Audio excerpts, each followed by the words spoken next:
Hello students, today we will discuss about Fresnel diffraction. We have already seen what is diffraction of light.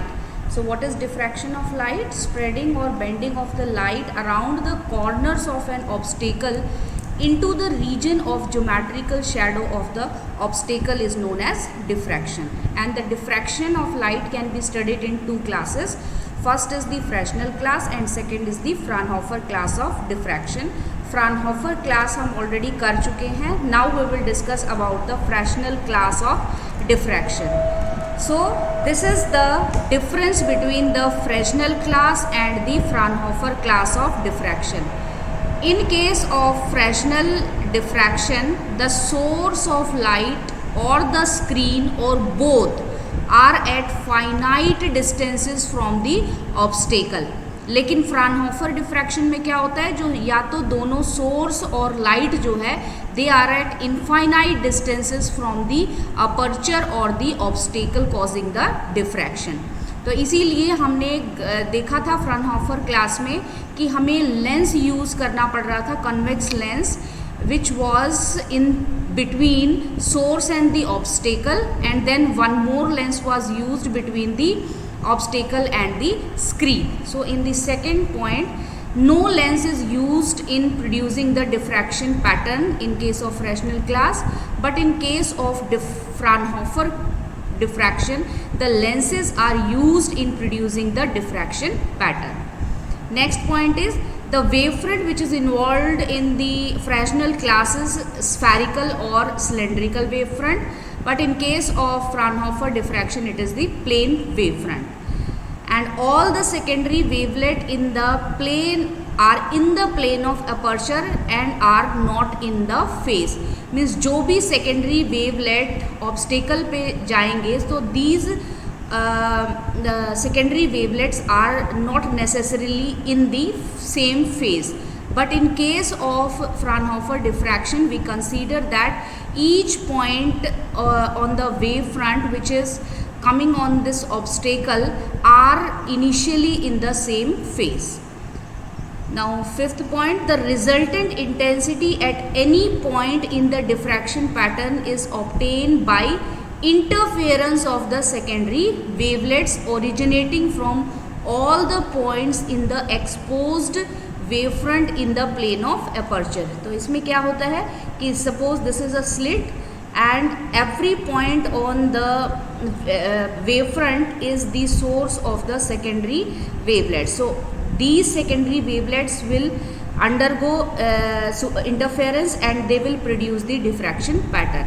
But in case of Fraunhofer class, the resultant intensity at any point in diffraction pattern is obtained by the interference of the secondary wavelength corresponding to parallel rays originating from the exposed wavefront in the plane of the aperture. यहाँ पे क्या है और यहाँ पर difference क्या होगा दोनों सेकेंडरी वेवलेट्स में? The secondary wavelets will be in phase at the aperture, but in this case they will be they will be in phase in the at the aperture. Now the second point sixth point is that the mathematical proof of this Fresnel class of diffraction, we use various approximation in proving in explaining the Fresnel class. We use various approximations. So this is an approximate method, but this is more accurate method. Means mathematically we can explain Fraunhofer class more accurately as compared to the Fresnel class. And in general the case it is the general case of diffraction. अगर हम general case की बात करें, this is the general case of the diffraction, but the Fraunhofer class is the limiting case of the Fresnel class of the diffraction. वहाँ पे हम एक slit लेंगे, दो स्लिट लेंगे, तीन स्लिट लेंगे, n स्लिट लेंगे, तो वहाँ पे हमने इसको लिया था. लेकिन यहाँ पे हम rectangular aperture, circular aperture, any obstacle सभी, it is the general case. So Fresnel class is the general case of diffraction, but the Fraunhofer is the limiting case of the Fresnel class of diffraction. Okay, and eighth point is in case the जो images हमें मिलती हैं optical instrument में, they are not the Fresnel patterns but they are the Fraunhofer pattern. So these are the various difference between the Fresnel class and the Fraunhofer class of diffraction. तो कई बार ये पूछा जाता है what is the difference between the Fresnel class and the Fraunhofer class, तो आप ये सारे points लिख के आओगे. Now let us discuss the Fresnel's theory of diffraction. So for explaining the diffraction, Fresnel made certain assumptions. क्या क्या assumptions लिए Fresnel ने diffraction को explain करने के लिए? First point is the wavefront can be divided into small elements or zones of small area. तो Fresnel ने क्या कहा कि कोई भी जो wavefront है उस wavefront को हम small areas में divide कर सकते हैं, और इन स्मॉल एरियाज को उसने जोन का नाम दिया और एलिमेंट का नाम दिया. Okay, and these zones are the source of the secondary wavelength. Okay, so what is the first assumption? The wave front can be divided into small zones and each of these element is the source of the secondary wavelength. And to see the effect of this wavelet, secondary wavelet at any point on the screen, then we will see the effect of all the secondary waves from the different zones reaching at that point. So what is second point? The net effect at O on the screen will be the resultant of the secondary wavelet reaching at this point from various elements of the wavefront A, P, B. You can see this is the spherical wavefront which is emitted from this point source. So here what is he is saying that the point at the effect at point O will be the resultant of the secondary wavelets reaching at the point O from the various elements of this wavefront A, P, B. Now next point is जो effect है इन elements का वो maximum कहाँ होगा? It will be maximum along the direction perpendicular और normal to the element. ये spherical wavelength है तो इसका जो नॉर्मल आएगा वो इस डायरेक्शन में आएगा. तो इस डायरेक्शन में means along P O the effect will be maximum of all the elements. But as the angle of inclination increases then the effect will decrease. तो ये जो इफेक्ट है इसको हम बोलते हैं इंक्लिनेशन इफेक्ट. और जो इंक्लिनेशन इफेक्ट है that is directly proportional to the term 1 plus cos theta.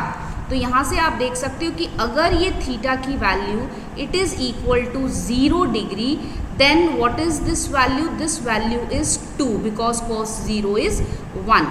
But when theta it is equal to 180 degree, then what will be the value of this term? 1 minus 1 and that is equal to 0. यानी कि जो backward जो diffraction है या backward propagation है it is not taken in this case because the effect is 0 in the opposite direction. But in the for the 0 angle of inclination the effect is maximum, and as the angle of inclination increases the effect goes on decreasing. Okay, so let us see the third point. The effect of any element of the wavefront is maximum in a direction normal to this element and decreases with the increase in the angle of inclination with the normal of the element. तो अगर P point पे हम कोई एक element ले तो उस element का जो नॉर्मल आएगा वो यहाँ पे आएगा अलोंग PO, और ये जो एंगल ऑफ इंक्लिनेशन है it is the angle with this normal. अगर ये एंगल आपका इंक्रीज होगा तो इफेक्ट भी डिक्रीज होगा. So with the increase of the distance of point on the screen from the element, the effect of the secondary wavelet from point P on the wavefront APB is maximum at O. and decreases as we move away from this point on the screen. So the variation of the effect with angle is called the inclination factor or the obliquity factor. Okay. So now let us see that what are these half period zones and how we can form a half period zones. तो Fresnel ने half period Jones को explain करने के लिए एक extended source लिया और you can say extended wave front लिया, या हम कह सकते हैं प्लेन वेव फ्रंट लिया. Suppose this is the wave front A, B, C, D. This is a plane wave front which is perpendicular to the plane of this screen or perpendicular to the paper. So what is ABCD? ABCD is a plane wavefront of a monochromatic light of wavelength lambda, and now we have to see the effect of this wavefront on any point P, and this point is taken perpendicular to the this. Now what we have done a perpendicular line from the plane wavefront ABCD to this point, and let this distance is B. So B क्या है? B is the perpendicular distance of this plane wavefront from the point P where we have to see the resultant of this plane wavefront. तो अब हम draw करेंगे Fresnel half period Jones. तो Fresnel half period Jones कैसे बनाते हैं, ध्यान से देखो. P पॉइंट से हम स्फेयर ड्रॉ करेंगे. तो जब हम P पॉइंट से सपोज हमने P पॉइंट से एक स्फेयर ड्रॉ किया जिसका रेडियस कितना है, जिसका रेडियस हमने ले लिया B plus lambda by 2. So if we draw a sphere from point P, then what will happen? That sphere will intersect this plane wave front in a circle. Circle की form में ये intersect करेगा अगर हम P point से sphere draw करेंगे जिसका radius B plus lambda by 2 है. तो ठीक है. And similarly now we will draw again draw a sphere, but now the radius is increased by lambda by 2. So now the radius is B plus 2 lambda by 2. So again you will get a concentric circle on the plane wavefront. And similarly we can get the different zones या different elements on this plane wavefront. So in this way the plane wavefront is divided into the small half period zones. इनको half period zones क्यों बोलते हैं ये अभी हम देखेंगे. So let this distance, ये जो आपकी point है इसको हम ले लेते हैं M1, this point is M2, this point is M3 and this point is M4. So OM1 क्या है? OM1 is the radius of first circle. Okay, so radius of the first circle. OM2, OM3 are the radius of the second, third and fourth circle. Okay, and from here you can see that this OM1, now we will define the half period zones. अब हम half period zones को define करेंगे. तो देखो first half period zone क्या है? First half period zone. First half period zone क्या है? It is the area of the first circle. ये जो circle है जिसका रेडियस OM1 है, the area of this first circle is known as the first half period zone. And what is the second half period zone? Second half period zone is the area between the first and the second circle. ठीक है. So second half period zone क्या है? Second half period zone is the area between the first and the second circle. And what is third half period zone? Third half period zone will be the area between the second and the third circle. So in this way we define the different half period zones. Now you can see from this diagram also, Fresnel half period zones हमने बनाए हैं. ये P point लिया है. P point से हमने sphere draw किया जिसका रेडियस कितना है b प्लस लैम्डा बाई 2. और जब हम स्फीयर ड्रॉ करेंगे तो इस प्लेन वेव फ्रंट में वो इंटरसेक्ट करेगा in the form of a circle of radius OM1. And then we will take the radius, we will take point P as center and draw a sphere of radius b plus 2 lambda by 2. Then again we will get a concentric circle. Now the radius will be OM2 and similarly OM3 and OM4. तो यहाँ से देख सकते हैं this OM is the radius of first half period zone, ठीक है, and OM dash is also the radius of the first half period zone. तो ये आपका फर्स्ट हाफ पीरियड जोन है और इन दोनों के बीच का जो ये एरिया है मीन्स M1 और M2 का, this is the second half period zone. ऐसे ही सेकेंड और थर्ड के बीच का जो एरिया होगा that is the third half period zone. Now at point P the resultant will be the effect of all these half period zones. तो इसका effect देखने के लिए हम मीन डिस्टेंस निकालेंगे P पॉइंट से from the first half period zone. We will take the mean distance of P from the first half period zone. तो देखो मीन डिस्टेंस क्या आएगा, जो मिनिमम डिस्टेंस है हाफ पीरियड जोन की P point से वो कितनी है, B है, और जो मैक्सिमम डिस्टेंस है वो कितनी है, B प्लस लैम्डा बाई 2 है.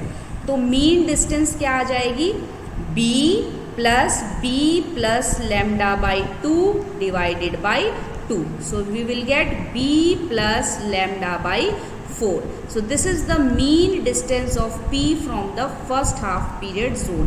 Similarly, we can find the mean distance of P from the second half period zone. तो second half period zone से कितनी distance आएगी, देखो बच्चों. अब जो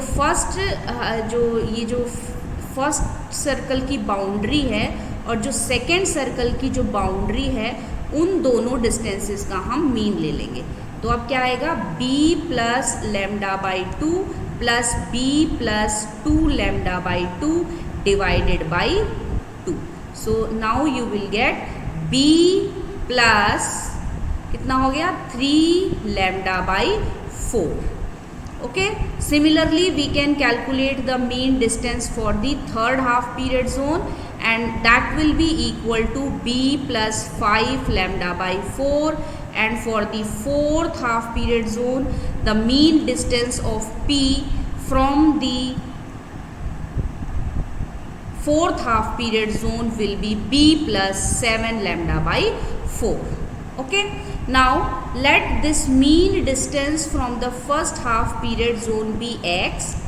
Then the mean distance of P from the second half period zone will be X plus lambda by 2, देख सकते हो.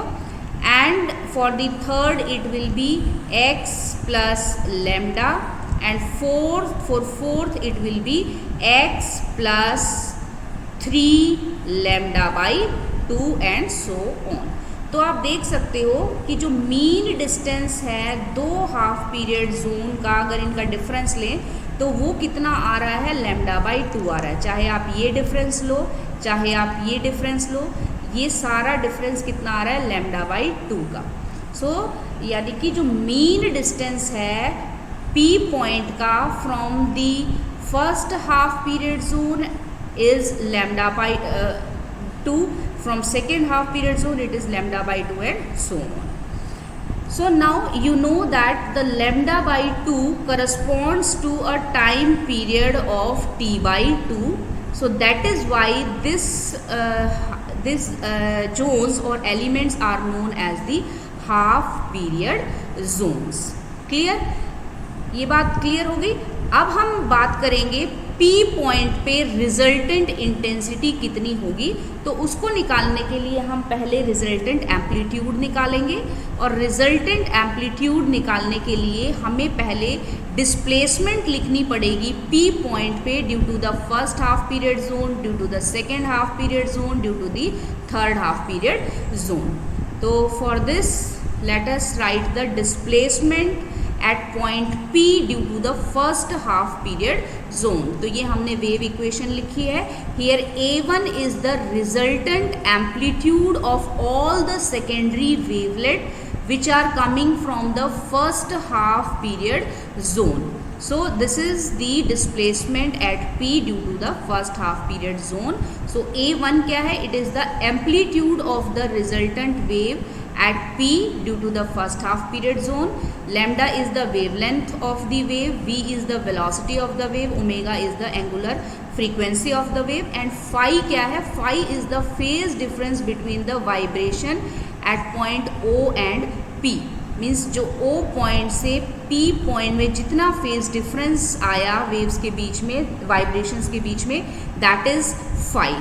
Okay, now let us write the displacement at point P due to the second half period zone. तो जब हम second half period zone लिखेंगे तो यहाँ पे जो phi है, phi will change to phi plus pi. Why? Because there is a path difference of lambda by 2, or you can say there is a phase difference of pi.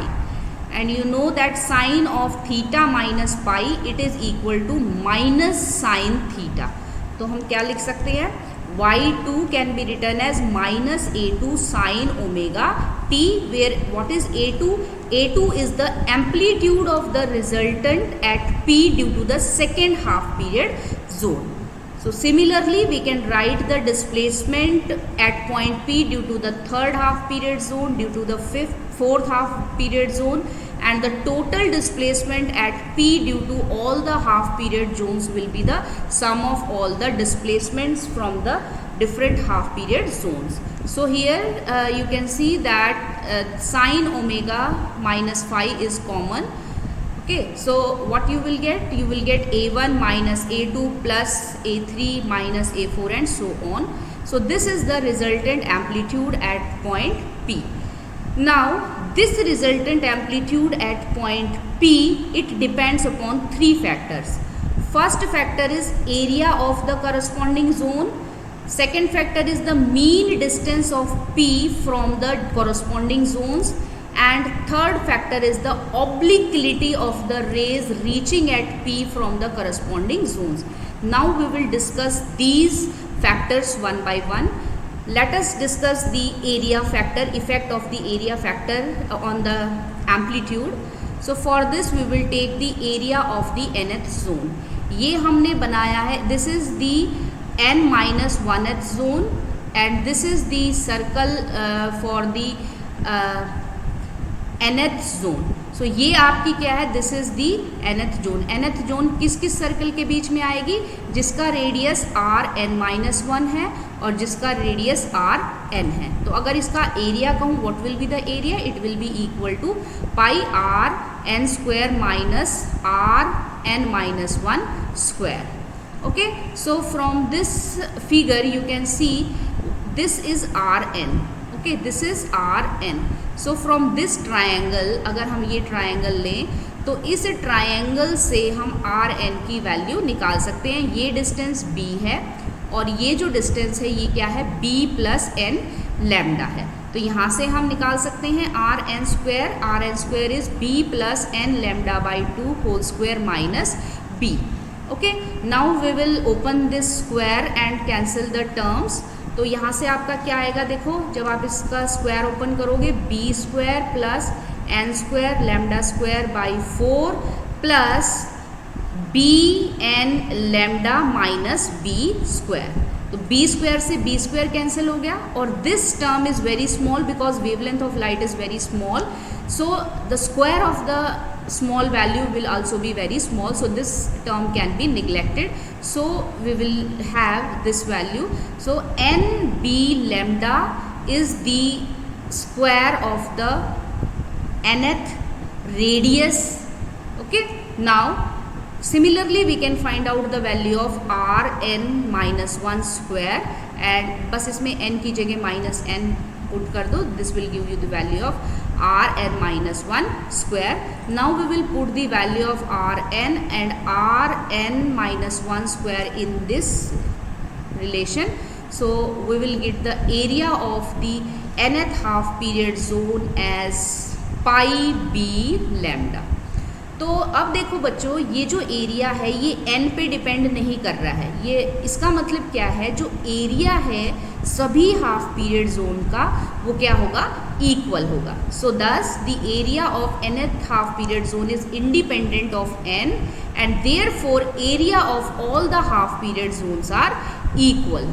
And इसका मतलब क्या है, the contribution of the amplitude at p due to the various half period zone will be same as long as area factor is considered. तो first factor हम कर रहे थे area factor, कि इस फैक्टर का रिजल्टेंट एम्पलीट्यूड पे क्या इफेक्ट होगा. तो हमने क्या देखा है कि जो सभी जोन्स के लिए इसका इफेक्ट सेम रहेगा.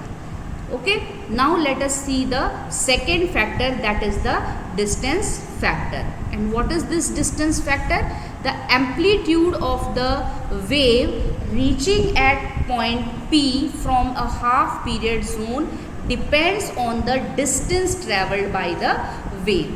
तो कितना डिस्टेंस किसी वेव ने ट्रैवल किया है P पॉइंट पे पहुंचने के लिए, तो एम्पलीट्यूड इस पे भी डिपेंड करेगा. और ये कैसे डिपेंड करेगा? It is inversely proportional to the mean distance of P from this zone. अभी हमने P पॉइंट के लिए मीन डिस्टेंस निकाली थी, फर्स्ट हाफ पीरियड जोन के लिए, सेकेंड हाफ पीरियड जोन के लिए, थर्ड एंड सो ऑन. तो हमने क्या देखा था कि जो मीन डिस्टेंस है it is increasing as we go outward, means from first half period zone to second half period zone the mean distance is increasing. So इसका मतलब क्या है कि ये जो distance factor का effect है that is inversely proportional, means the amplitude will decrease because of this factor as we go from first to second and then from second to third and so on. Now come to the last factor, that is obliquity factor. And what is this? What does this factor says? That the effect of the wavefront along the direction normal to it. ये देखो, ये हमने normal distance ली थी wavefront से P point पे, तो इस distance इस डायरेक्शन के अलोंग मैक्सिमम इफेक्ट होगा. और जैसे जैसे inclination, angle of inclination increase होगा वैसे वैसे जो इफेक्ट है वो डिक्रीज होता जाएगा. ये हमने किया था, this effect is directly proportional to 1 plus cos theta. ठीक है, तो इसीलिए अगर theta when it is 0 degree then the effect will be maximum, and when theta it is equal to 180 degree then the effect will be minimum.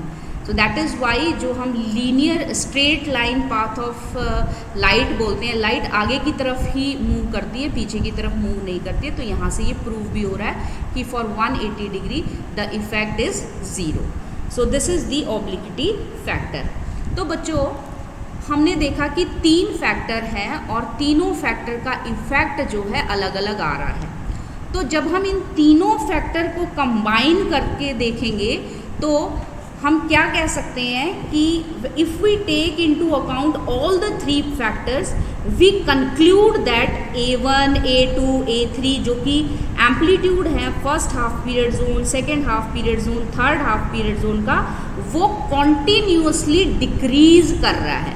ठीक है, A1, A2, A3 which are the amplitudes, this are continuously decreasing. तो इसको हम किस तरीके से ले सकते हैं, इसको मैथमेटिकली कैसे ले सकते हैं? We can take the arithmetic progression, we can take the form of arithmetic progression. कैसे? A2 can be written as the mean of A1, A3, A4 can be written as the mean of A3, A5 and so on. So as you know, this is the resultant amplitude, and if we put the value of A2 in this relation A4 in this relation, what you will get? You will get this term. Okay, ये values हमने put कर दी है A2 की, A4 की and so on. अब हमने क्या किया है, देखो A1 को हम क्या लिख सकते हैं, A1/2 लिख सकते हैं. फिर हमने ये ब्रैकेट ओपन कर दिया. उसके बाद A3 को भी हमने A3/2 और A3/2 लिख दिया. फिर ये ब्रैकेट ओपन कर दिया एंड सो ऑन. तो अब यहाँ से देखो ये टर्म्स आपकी सारी कैंसिल आउट हो गई. तो फाइनली जो आपका रिजल्टेंट आ रहा है वो क्या आ रहा है, A1/2 प्लस AN/2. तो अब यहाँ से देखो बच्चों, if n is very large, okay, if n is very large then the effect of this AN will be very very small. ठीक है, अगर मान लो 2 ही हाफ पीरियड जोन है तो हम इसको कंसीडर करेंगे, लेकिन अगर नंबर जो है वो बहुत ज़्यादा होगा then we can neglect this term. So we are left with only A equal to A1/2. इसका मतलब क्या है, जो रिजल्टेंट एम्पलीट्यूड है P पॉइंट पे due to the whole wave front is just equal to the half amplitude due to the first half period zone. Clear हो गया. And if we see the effect of intensity with the number of expose zone, तो जितने कम Jones लेंगे उतना ही ज़्यादा intensity आएगी. जितने ज़्यादा हम जोन्स का इफेक्ट लेंगे वैसे वैसे जो है नंबर जो है वो जो इंटेंसिटी है वो डिक्रीज होगी. तो नंबर ऑफ एक्सपोज्ड जोन के साथ साथ इंक्रीज होने के साथ साथ इंटेंसिटी भी डिक्रीज होती जाएगी. ठीक है, so this is all about the Fresnel half period Jones.